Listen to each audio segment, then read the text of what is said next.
السلام عليكم ورحمة الله وبركاته. جينا لكم فيديو جديد مع أحمد ومورا. النهاردة هعلمكم ازاي إنك تجيب الطير بتاعك دعوة، يعني يجيلك طيران وكده.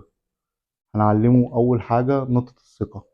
أهم حاجة في أول يوم فيه في الدعوة إن الطير يثق فيك، ينط نقطة الثقة من على الوقر ويجي على الدس. تمام. هي طبعا الطيرة لسه بتضرب، إن هي خلاص اتعودت على الأكل وكده. بالنسبة لها هي عارفة دلوقتي ممكن يكون ميعاد الأكل وكده، هي عايزة تاكل. تمام. هنعلمها الأول حاجة هنوكلها على الدس، بعد كده نجيبها نقطة الثقة. هنوقفها هنا، انزل يا مورا. بسم الله. بص كده، أول حاجة هنجيبها تنط على الدس، خليها تاكل على الدس الأول. طيب، خليها تاكل على الدس. تمام. تمام زي كده. بعد كده أسحب الأكل منها، يبقى أسحب الأكل منها زي كده وأروح منزلها. تمام. تمام. أروح موري لها الأكل كده أهو، قرب لها المسافة. يلا يا مهرة تعالي تعالي تعالي، وانده لها باسمها بحيث ان هي تبقى عارفه. الكلام ده كله مربوط على الحلقه بتاعت الميزان اللي بنعرف بيه وزن الطير امتى يكون جعان وامتى لحظه الاستجابه بتاعته. فانا عرفت ميزان طيري، خلاص عرفت هو كان جاي من عند الصياد كام، ودلوقتي بدرب على الوزن بتاع اللي هو يسمح لها ان هي تيجي ده. تعالي اهرى كم. راح اعمل لها ايه بقى؟ يعني هي مش عايزه تنط من على الوكر، فانا اخليها تثق فيا اكتر. ازاي اعمل كده اهو؟ خليها تاكل، اقول لها يلا هوب، تروح رافعه رجليها. تمام. تمام. هنعمل ايه بقى دلوقتي؟ احنا دلوقتي عايزين نجيبها حتى المسافه اللي هي الصغيره دي. خليها تاكل سنه، ونروح عازلين من عليها الاكل زي كده. والله مهرة كانت جايه من اسبوعين بالظبط، يعني هي ما شاء الله عليها سرعه الاستجابه.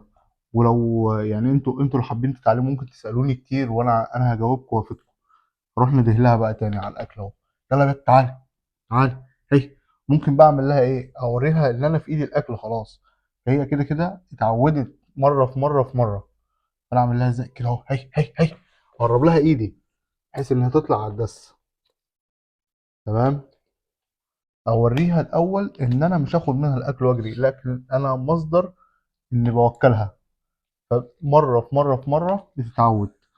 اروح اعزم عليها الاكل زي كده. انزلي.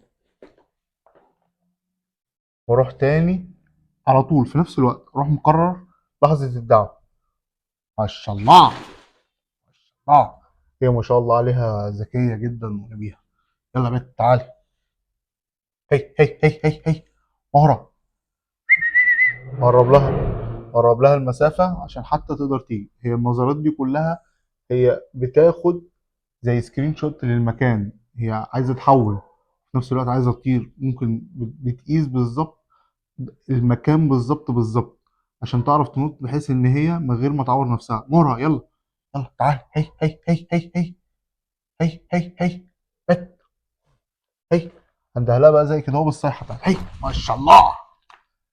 زي ما انتم شايفين كده هي ما شاء الله عليها سرعه الاستجابه. كل ده على فكره مربوط بحلقه الميزان، انك لازم تعرف ميزان طيرك. هو ده اللي بيعلم الطير، وهو ده اهم مفتاح انك تدهل الطير وتعمله وتجيبه دعوه والمسافات والكلام ده كله وتفكه.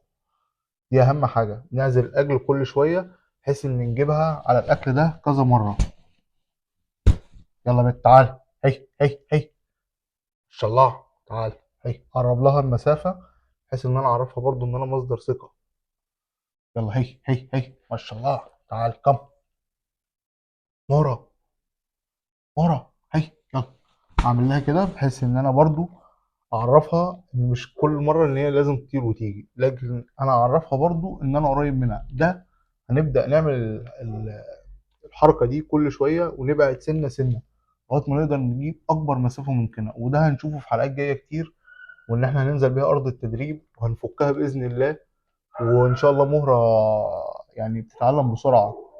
انا هفرجكم لغايه اخر الفيديو احنا وصلنا يعني مثلا انا هجيب المسافه اكبر من كده واوريها لكم وهي بتيجي دعوه.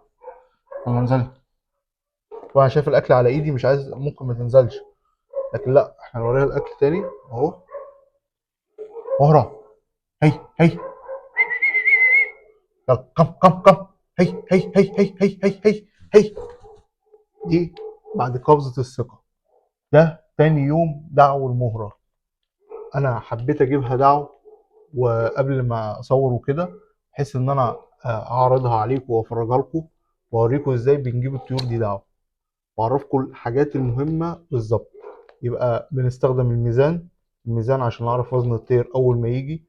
الميزان ده كل يوم موجود معانا. بنقيس نسبه الدهون للاكل، ونسبه انا بوكلها قد ايه في اليوم.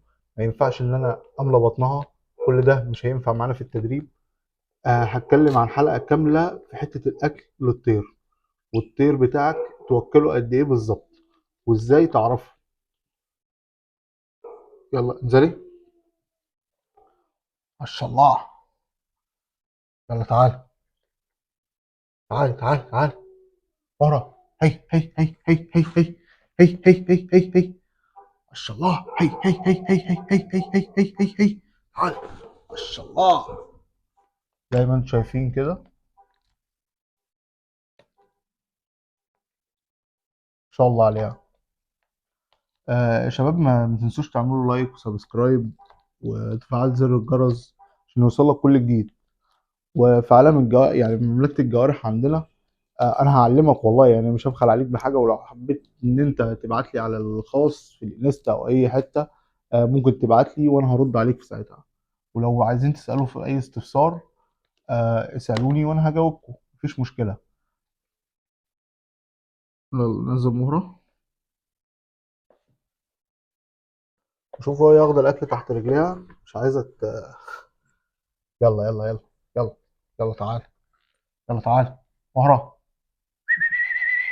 يلا تعال تعال، انا هبعت سنه بس ان هي تيجي اكتر. يلا تعال تعال، بت بت بت.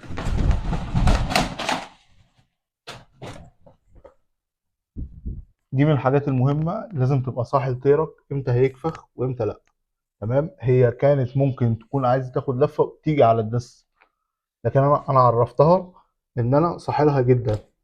هي كانت ممكن تبهدل نفسها. تمام.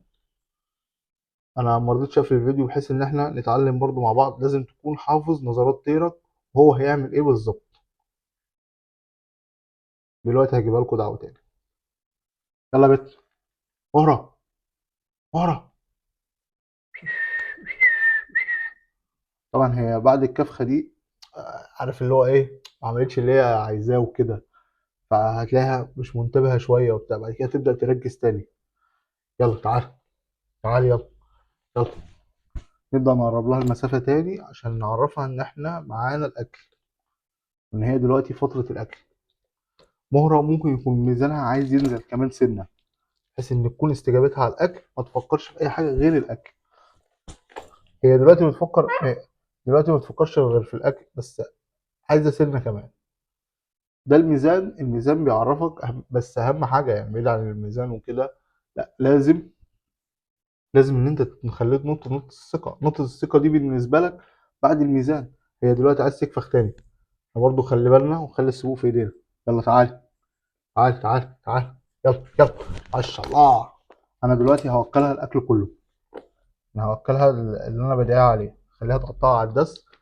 ما تخليش الطير بتاعك يقف في حتة وياكل بعيد عنك، لا لازم ياكل على الدس ده بس. لازم ياكل عليه ويبقى عارف دايما ان انت مش مصدر خوف ليه. سيبه ياكل في هدوء ويستمتع بالاكل، وانت واقف جنبه هو شايفك. اهم حاجه انه ما تكونش انت بتخوفه. تمام. يلا يا باشا. ما شاء الله، ما شاء الله مهرة، ما شاء الله. فكرة ذكية يعني ذكية جدا، ما بتقدرش تاكل العظم. هي بتنسل الأكل. ما شاء الله. لو عجبكم الفيديو ما تنساش تعمل لايك وسبسكرايب وتفعل زر الجرس عشان يوصلك كل جديد في مملكة الجوارح. والسلام عليكم ورحمة الله وبركاته.